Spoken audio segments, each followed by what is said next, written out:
Greetings and welcome to this special edition of the Daily Article Podcast for Wednesday, February the 5th, 2025. This special edition Daily Article is written by Dr. Jim Denison, co-founder and CEO of Denison Forum, and narrated by Chris Elkins.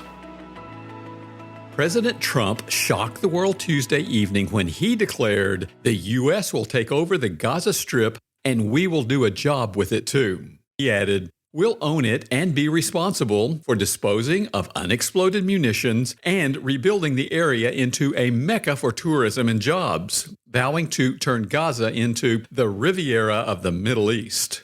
He also said the 2 million Palestinians in Gaza should be moved to countries like Egypt and Jordan because of the devastation of the area resulting from Hamas's October 7th invasion and Israel's response.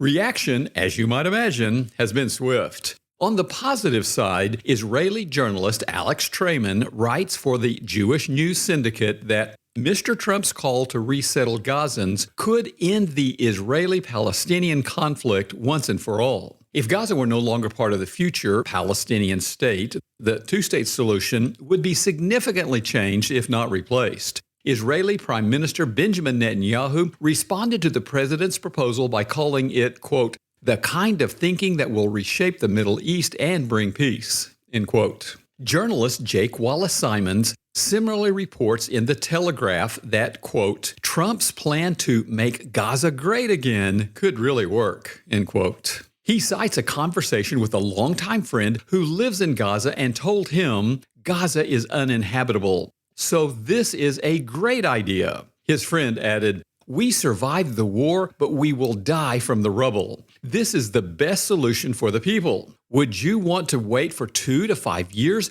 just for the rubble to be removed so your house could be rebuilt?" End quote. Simons notes that the Strip has been destroyed because Hamas booby-trapped so many buildings and built countless tunnel shafts beneath its structures, leaving the IDF no choice but to blow them up. In his view, Mr. Trump's proposal is a bold plan and bold vision that speaks to the needs of ordinary people rather than the corrupt ideologues who so shamefully led them and their liberal cheerleads in the democracies. Several officials in and out of government voiced similar support for the concept as well. On the negative side, Saudi Arabia and Turkey immediately rejected it, as did Egypt, Jordan, the United Arab Emirates, Qatar, and Palestinian leaders. They pointed to the security risks and instability that could come with moving such a large population into countries already grappling with their own issues. The Saudis added that they would not establish diplomatic relations with Israel unless a Palestinian state is created and includes Gaza. Officials in France and the UK also opposed the proposal. France's foreign minister stated, "Gaza's future shouldn't unfold under the control of a third state, but rather as a part of a future Palestinian state." One approach is to believe that Mr. Trump is serious about taking over Gaza. He has been told that it would take 15 years or more to rebuild Gaza and that this would require working with partners in the region to find Palestinians a place to live temporarily. Tuesday afternoon, he told reporters that Palestinians would have no alternative but to move out of Gaza because it is now a demolition site. At the press conference, he went further, stating that the U.S. would take the region over and rebuild it into a prosperous economic destination, not for a specific group of people, but for everybody. Of course, such a massive project would seem to entail significant involvement by the U.S. military in defeating Hamas, removing unexploded ordnances and more than 50 million tons of debris from the region,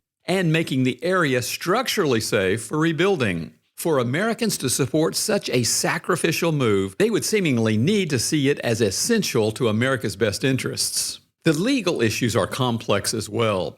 Around 3/4 of the UN members recognize Gaza as part of a sovereign state of Palestine, although the U.S. does not, while the U.S. has no legal claim to the territory.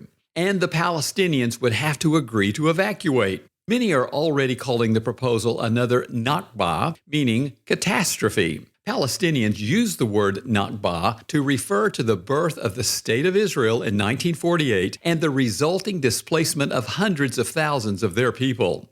What would be done with those who refuse to leave Gaza, given that a forced deportation of civilians is a violation of international law? An alternative option is that the president's proposal is a bargaining strategy on one or two levels.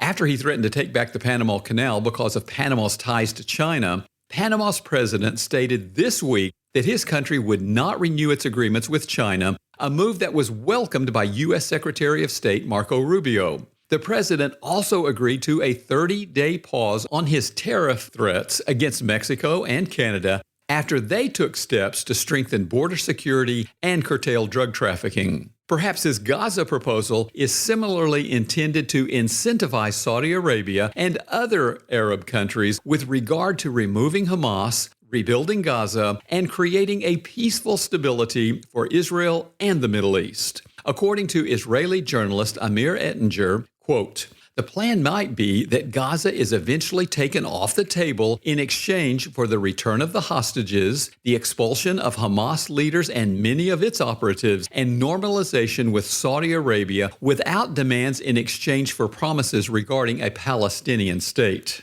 End quote. Saudi Arabia is especially key to the future of the region. Some suggest that Mr. Trump's proposal is intended to prod the Saudis to give up their insistence on Palestinian statehood and settle instead for a deal that preserves their right to stay in Gaza but not their right to sovereignty. In addition, perhaps Mr. Trump is seeking to advance a multinational coalition involving regional and Western nations that would oversee the redevelopment of Gaza under reformed or new Palestinian leadership. According to one Israeli political analyst, it is a commonly held view here that only Trump can ensure that the ceasefire goes through or possibly move ahead to other agreements. Whatever his intention, analysts report that the proposal gives the Israeli right a reason to support an extension of the ceasefire with Hamas, which is the issue presently at hand. Christians should care deeply about what happens in Gaza for at least two biblical reasons.